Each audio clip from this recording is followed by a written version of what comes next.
우리가 진리를 아는 지식을 받은 후 짐짓 죄를 범한 즉 다시 속죄하는 제사가 없고 오직 무서운 마음으로 심판을 기다리는 것과 대적하는 자를 태울 맹렬한 불만이 있으리라. 모세의 법을 폐한 자도 두세 증인으로 말미암아 불쌍히 여김을 받지 못하고 죽었거든.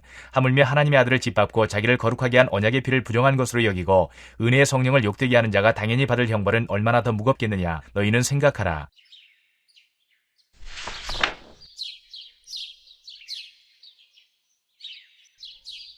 여러분, 세상에서 가장 큰 죄가 뭐라고 생각하십니까? 수백억 원대의 금융사기죄. 요즘 보니까 전세 사기 한 사람이 수백 채, 수천 채를 그렇게 사가지고 감당하지도 못하여서 그 젊은 사람들 자기 전 재산 모아갖고 해난 것이 다 떼어이고 어려움 당하는 거 보니까 얼마나 마음이 아픕니까? 이런 죄, 큰 죄지요. 연약한 여성을 성폭행한 죄, 아이를 유기하고 폭행한 죄, 부모님을 거역하고 때린 죄, 사람을 죽인 죄, 살인죄, 얼마나 흉악하고 얼마나 무서운 죄입니까? 지난 2022년 5월 22일에는 소위 돌려차기남이라고 하는 부산 서면 오피스텔 공동현관에서 30대 남성 이현우가 일면식도 없는 20대 여성 김모 씨를 폭행한 묻지마 범죄가 벌어졌던 것 여러분들 아마 기억하실 겁니다. 선고가 내려졌는데 20년형이 떨어졌습니다. 천인공노할 이런 범죄를 저지르고 20년형, 사실 우리도 납득하기 참 어려운 그러한 일들이 아닌가 싶기도 하고요. 지금 이스라엘과 하마스 전쟁으로 인하여서 민간인들이 얼마나 수백 명, 수천 명이 그렇게 목숨을 잃고 고통당하고 있지 않습니까? 심지어는 인질로 잡혀져서 인질을 처형해버리고 그렇게 협박하고 겁박하는 온 가족을 파탄으로 몰아넣는 이런 범죄들도 얼마나 우리들에게 현재 일어나고 있습니까? 어떻습니까? 어떤 일이, 어떤 죄가 가장 흉악하고 가장 무서운 죄입니까? 가장 크고 흉악한 죄가 무엇인지 알 수 있는 방법이 있습니다. 가장 크고 흉악한 죄를 처벌하는 형벌이 무엇인지를 알면 우리가 알 수 있는 것이죠. 그렇다면 가장 크고 흉악한 형벌은 무엇입니까? 십자가 형벌이죠. 그건 단연코 십자가 형벌입니다. 십자가 형벌은 로마인들이 고안해낸 고대 형벌 중 최악의 형벌이었습니다. 죄인이 최대한 고통스럽게 죽되 천천히 죽도록 또 확실히 죽도록 고안된 형벌이 십자가 형벌이죠. 그 누구도 이런 형벌을 받지 않게 하기 위해서 모든 사람들에게 철저하게 경고하는 시청각 교육, 그것이 바로 십자가 형벌이었습니다. 이 십자가 형벌을 우리 구주 예수님께서 지셨습니다. 밤새 전임 대제사장이었던 안나스의 뜰에서 심한 고문을 당하시고 아침 일찍 총독 관저에 끌려 나와 살점이 찢기고 뼈가 드러나는 매질과 채찍질을 당하시고는 무려 20여 킬로그램이나 더 나가는 십자가 위틀을 짊어지고 그 찢어진 어깨와 그 뼈가 드러나는 그 몸 위에 그 십자가를 짊어지고 피가 다 빠지고 힘이 다 빠진 그런 상태에서 절며 넘어지며 그 십자가를 그 골고다 언덕까지 올라가는 것입니다. 힘이 다 빠져서 올라가지 못하니 로마 군병들이 그 모진 채찍으로 또 후려칩니다. 아침에 그렇게 찢어졌던 그 살에 그 뼈가 보이는 그 고통스러운 그 자리에 또다시 채찍질을 쳐대니 어떻게 죽지 못해 그렇게 십자가를 지고 우리 주님께서 골고다 언덕까지 올라가셨던 것입니다. 그곳에 올라가니 기다리고 있는 것은 이제 못을 들고 있는 이 군병들이 예수님의 손과 발에 못을 받고는 십자가에 다는 것이죠. 그 팔레스틴 사막규 내리쬐는 그 태양빛 아래에서 아침부터 피를 쏟아내고 온몸에 체액을 다 쏟아내서 몸이 가라여져 있는 우리 주님, 그 타는 햇살 앞에서 한 모금의 물, 이 혓바닥 한 번을 서늘하게 그렇게 적셔줄 만한 그 물 하나를 간절히 바라는 그런 타는 고통을 당하시며 결국은 십자가에서 마지막 피 한 방울 남김없이 우리를 위해서 쏟으시고 운명하셨던 것입니다. 그러나 주님께서는 도리어 자신을 못 박는 그 군병들을 위하여서 저들은 자기의 죄를 알지 못합니다. 자기네들이 무슨 일을 하는지 알지 못합니다. 용서를 구하시며 그렇게 우리 하나님 앞에 기도하셨던 우리 주님, 그 기도하시는 주님의 모습을 보고 집행하던 그 로마 군병, 저는 하나님의 아들이었도다.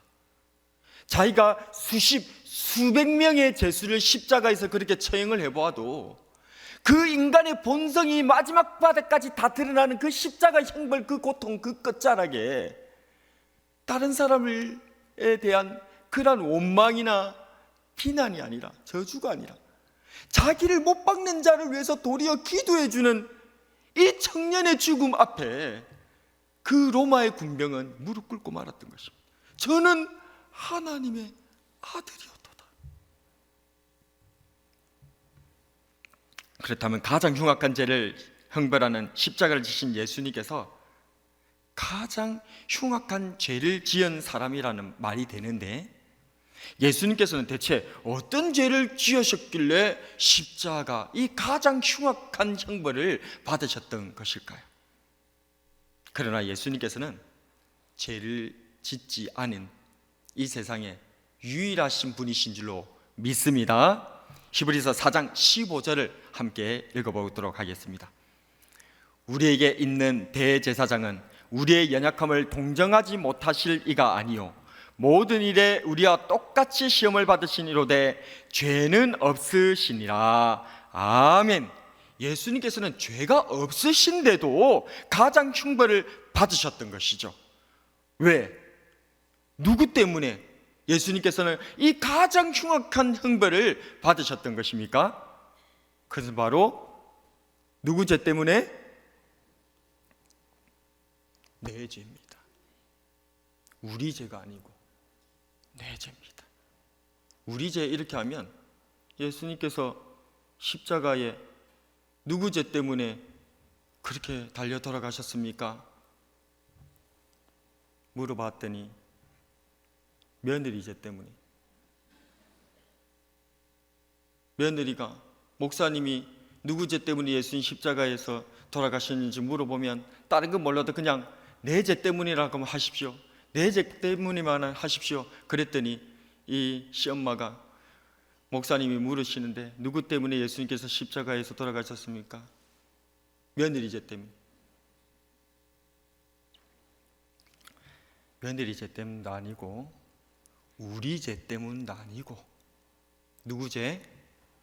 내 죄 때문입니다. 저도 어릴 적 목사님 앞에서 세례문답을 받을 때에 목사님께서 질문하신 질문이 그것이었습니다. 예수님께서는 왜 십자가에서 못 박혀 돌아가셨는가? 질문하셨죠. 우리 죄 때문이다라고 그렇게 얘기를 했더니 목사님께서 단호하게 아니다! 우리 죄가 어디 있느냐? 네 죄 때문이다. 네 죄 때문이야. 내 죄 때문이야 라고 단호하게 엄하게 그렇게 말씀해 주셨던 것이 지금도 기억이 납니다. 그렇습니다. 예수님께서 그 가장 흉악한 형벌, 그 십자가 형벌을 받으신 것은 바로 내 죄 때문인 것입니다. 그렇다면 내 죄가 어떤 죄라는 것입니까? 가장 흉악한 죄라는 거예요. 내 죄가 가장 흉악한 죄라는 것을 우리는 알아야 된다 그 말입니다. 그러면 내가 대체 무슨 죄를 지었던 것이죠? 여러분 대체 무슨 죄를 그렇게 지었습니까? 여러분들 대체 무슨 죄를 지었길래 예수님께서 십자가에 못 박혀 돌아가실 정도로 그렇게 하나님의 아드님이신 예수님께서 못 박혀 돌아가셔야만 할 정도로 대체 무슨 죄를 지으신 것입니까? 우리는 기억해야 합니다. 우리는 생각해야 한다는 것입니다. 내 죄가 무엇인지를 깊이 생각할 수 있는 그러한 은혜가 저와 여러분들이 있기를 진심으로 축복합니다. 예수님께서는 내 죄를 대속, 즉 대신 짊어지시러 우리 가운데 찾아오셨는 줄로 믿습니다. 마가복음 10장 45절에 보면 인자가 온 것은 섬김을 받으려 함이 아니라 도리어 섬기려 하고 자기 목숨을 많은 사람의 대속물로 주려 함이니라. 갈라디아서 1장 4절에는 그리스도께서 하나님 곧 우리의 아버지의 뜻을 따라 이 악한 세대에서 우리를 건지시려고 우리 죄를 대속하기 위하여 자기 몸을 주셨으니, 또 디모데전서 2장 6절에는 그가 모든 사람을 위하여 자기를 대속물로 주셨으니 기약이 이르러 주신 증거니라. 아멘. 그렇습니다. 예수님께서는 바로 내 죄를 대속하시기 위하여서 가장 크고 가장 흉악한 형벌인 십자가를 지셨던 것입니다. 이와 같이 내 죄가 가장 크고 흉악한 죄인데, 여러분들에게 질문하겠습니다. 여러분들은 정말 가장 큰 흉악한 죄를 지었다고 인정하십니까? 아니, 성경적인 내용 말고 어떤 여러분들이 어떤 교리적인 답변을 묻고 있는 것이 아닙니다. 진짜로 여러분들이 마음속으로 내 마음에 그게 정말 인정되느냐 그 말입니다. 내가 진짜 가장 흉악한 죄를 지은 사람이다. 나는 이 세상에서 가장 흉악한 죄를 지은 인간이다. 그렇게 혹시 인정이 되시는 분 이 자리에 혹시 있으십니까? 제가 우리 중고등부 학생들한테 물어봤더니 중고등부 학생들 중에 손을 든 사람이 있을까요, 없을까요? 예, 없습니다. 이 자리에도 아마 내가 죄인인 것은 인정하는데 내가 가장 큰 죄를 지은 가장 흉악한 죄인이라는 것을 인정하는 사람은 아마 잘 없으실 겁니다. 이게 잘 인정이 잘 안 되거든요. 그러나 인정하셔야 됩니다. 왜냐하면 그 증거가 예수님께서 내 죄를 대신해서 가장 흉악한 형벌을 받으셨기 때문입니다. 그 말은 내가 하나님 앞에서 가장 흉악한 죄를 지은 죄인이 맞다는 거예요. 내 죄를 살려면, 내 죄를 지우려면 그 어떤 짐승이나 그 어떤 것들을 가지고 와서 제사를 지낸다고 해서 대신 죄값을 치른다고 해서 죄가 안 없어지기 때문에 하나님께서는 우리를 너무나 불쌍히 여기셔서 나를 살리기 위해서 마지막 최후로 보내주신 은혜의 선물이 있으니 그것이 바로 우리 구주 예수 그리스도, 하나님의 독생하신 그 아드님을 십자가에서 죽기까지 보내주신 거예요. 그게 아니면 내 죄가 안 사해진다는 거예요. 그러니 내가 가장 크고 흉악한 죄를 지은 죄인이라는 사실입니다. 근데 이게 대체 어떻게 이게 내보다 더 죄를 많이 지은 사람이 수두룩백백한데, 아까 앞서서 말했던 그 돌려차기남 같은 그런 경우, 적어도 저보다는 훨씬 더 못된 사람 아닐까요? 근데 어째 내가 가장 흉악한 죄를 지은 사람이죠. 아니, 살인죄를 저지른 사람도 거기를 빳빳이 쳐들고 다니는데 왜 내가 가장 흉악한 죄를 지은 죄인이란 말입니다. 그 이유를 설명드립니다. 그것은 우리 하나님께서 우리의 죄를 용서하시기 위하여서 우리를 너무나 불쌍히 여기셔서 사랑하셔서 어떻게 우리를 용서해 주실까 고민하시고 미루고 그래서 많은 짐승들과 심지어는 하나님의 그런 선지자, 제사장, 왕들을 무수하게 우리들을 보내주시면서 우리 죄를 대속하고 우리를 구원하시기 위해서 노력을 끝을 다 하시는 거예요. 그래도 안 되는 거예요. 우리가 우리 죄를 돌이키고 회개하지 않는 것입니다.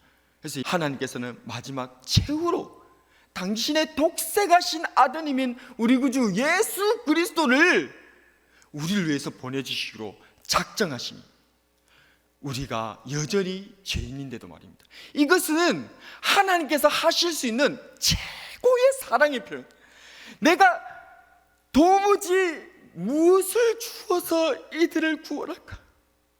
내가 어떻게 하면 내 사랑을, 내 불타오르는 이 뜨거운 심장을 어떻게 꺼내어서 얘네들한테 보여줄 수 있을까? 어떻게 하면 내 진심이 얘네들한테 전해져서 저들이 다시 나에게로 돌아올까? 하나님께서 고민 수많은 짐승과 수많은 주의 백성들을 보내시고 알려주시다가 안 되어서 최후로 보내주신 분이 우리 구주 예수 그리스도였다는 것입니다. 이것이 로마서 5장 8절의 말씀입니다. 로마서 5장 8절 말씀 같이 한번 읽어보겠습니다. 우리가 아직 죄인 되었을 때에 그리스도께서 우리를 위하여 죽으심으로 하나님께서 우리에 대한 자기의 사랑을 확증하셨느니라. 아멘. 죄인된 우리를 향하신 하나님의 사랑의 확증, 이 확증이 바로 독생하신 아드님이신 우리 구주 예수님을 십자가에서 저와 여러분을 대신해서 보내주신 사건인 줄로 믿으시기를 바랍니다. 그런데 문제는 뭐다? 이 예수님을 거절한다는 것입니다. 이 예수님을 안 믿는다는 것입니다. 하나님께서 최선을 다하여서 용서해 주시려고 이 죄인인 우리를 위해서 마지막 최고의 선물인 독생하신 아드님을 보내주셨는데, 근데 그걸 거절한다는 것입니다. 필요 없다는 거예요. 이것이 최고로 흉악한 죄입니다. 왜 이것이 최고로 흉악한 죄입니까? 하나님 입장에서 그렇다는 거예요. 이 세상의 모든 죄벌은 누가 정하시는 것입니까? 하나님께서 정하시는 것입니다. 그런데 이 죄의 크기를 정하시는 분도 누구신 것입니까? 하나님께서 정하시는 거예요. 그래서 우리는 우리 입장에서 우리가 지은 죄가 대체 뭐 그래 크노? 이래 생각할 수가 있는데, 그는 우리 입장에서 가장 크고 흉악한 죄를 말씀하시는 것이 아니고 누구 입장에서? 하나님의 입장에서 가장 크고 흉악한 죄를 얘기하고 있는 거예요. 하나님의 입장에서 가장 흉악하고 가장 큰 죄는 독생하신 아드님 하나님의 최후 통첩이요 최고의 선물이신 우리 구주 예수 그리스도 주님의 심장을 뽑아 드러내어서 우리들에게 보여주시고 우리들에게 들려주시는 이 선물을 거절하는 것, 이것을 모독하는 것, 그것이 하나님 입장에서는 최고로 흉악한 극렬한 죄라는 사실을 믿으시기를 바랍니다. 그러므로 이 세상에서 가장 흉악한 죄는 무엇이냐? 그거는 예수님 안 믿는 죄입니다. 예수님 안 믿는 죄가 이 세상에서 제일 흉악하고 가장 큰 죄가 된다, 그 말입니다.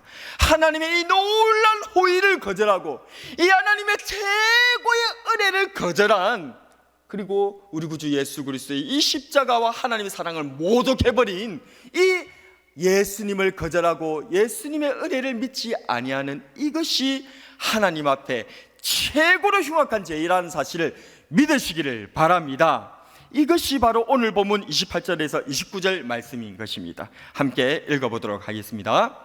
모세의 법을 폐한 자도 두세 증인으로 말미암아 불쌍히 여김을 받지 못하고 죽었거든 하물며 하나님 아들을 짓밟고 자기를 거룩하게 한 언약의 피를 부정한 것으로 여기고 은혜의 성령을 욕되게 하는 자가 당연히 받을 형벌은 얼마나 더 무겁겠느냐?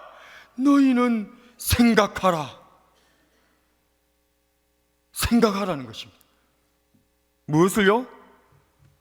하나님의 종이었던 모세가 준 법도 지키지 못한 사람은 죽고 심판당했다는 거예요. 하나님 앞에 한 사람도 살아남지 못했다는 것입니다. 그런데 하물며 하나님의 독생하신 아드님 우리 구주 예수 그리스도를 보내주시는 이 하나님의 호의와 은혜를 거절하고 모독하는 것은 얼마나 큰 형벌이 기다리고 있느냐는 것입니다. 그걸 지금 하나님께서는 어떻게 하라고요? 생각하라. 그걸 생각하라. 그렇습니다.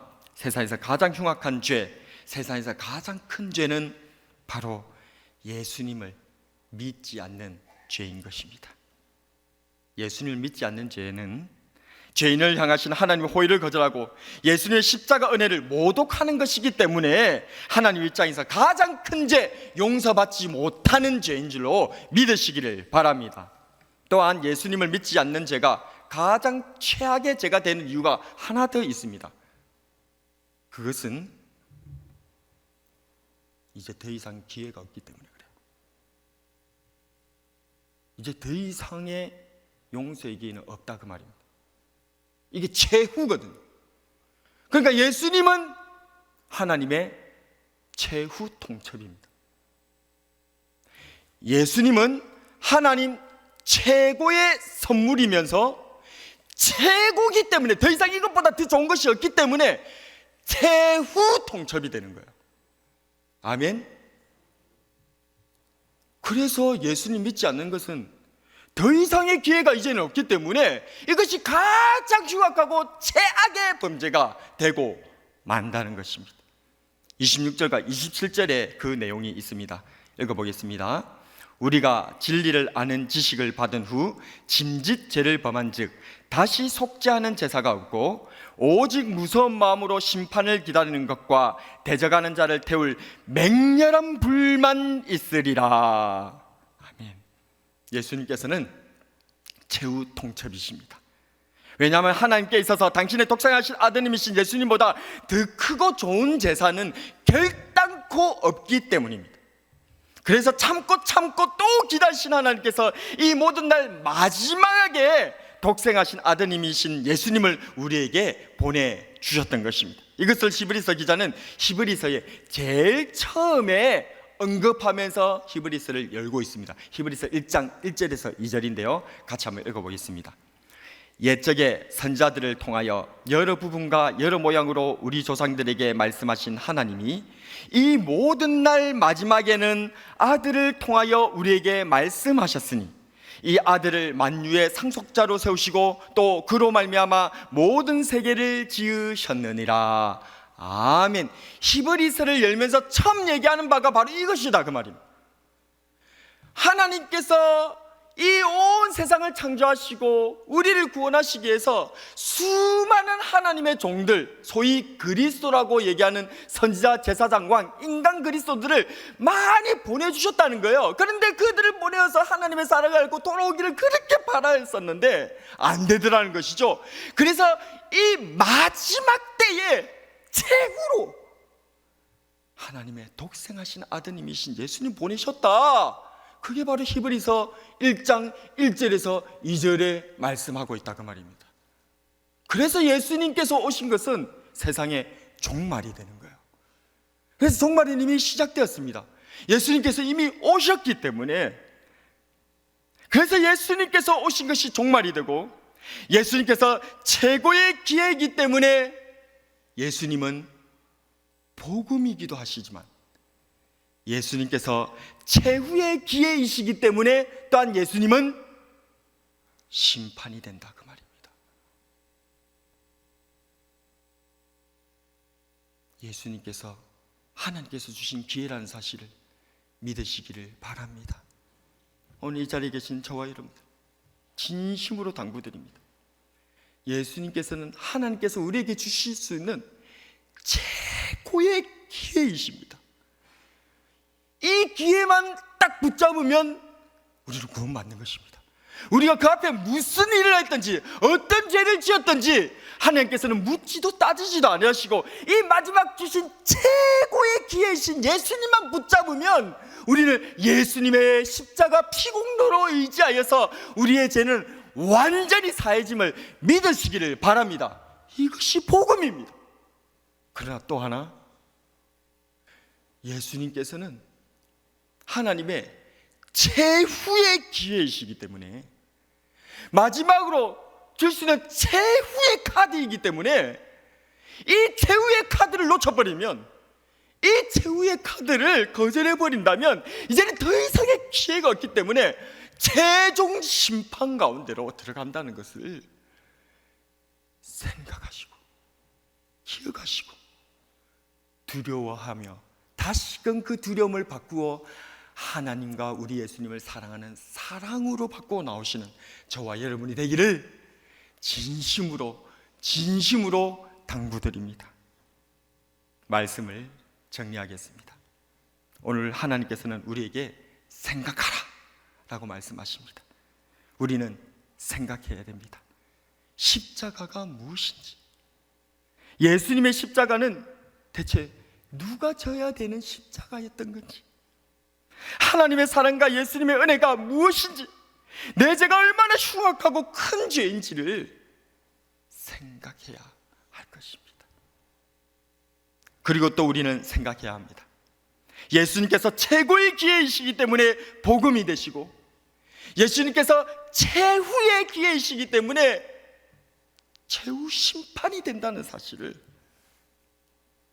생각해야 합니다.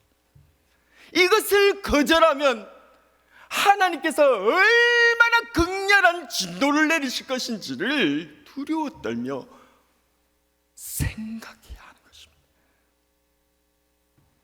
그래서 멜기세덱에게 반차를 따른 영원한 대제사장으로서 자신의 몸을 내 대신 제물로 바치신, 영원한 효력을 가진 단번의 제사를 십자가에서 이루어주신, 나를 위해 이 땅에 오신 하나님의 최고의 선물이시오, 우리의 큰 형님이 되어주신 우리 구주 예수님을 영원히 사랑하고 영원히 감사하는, 그리고 예수님을 꼭 붙드는 저와 여러분이 되길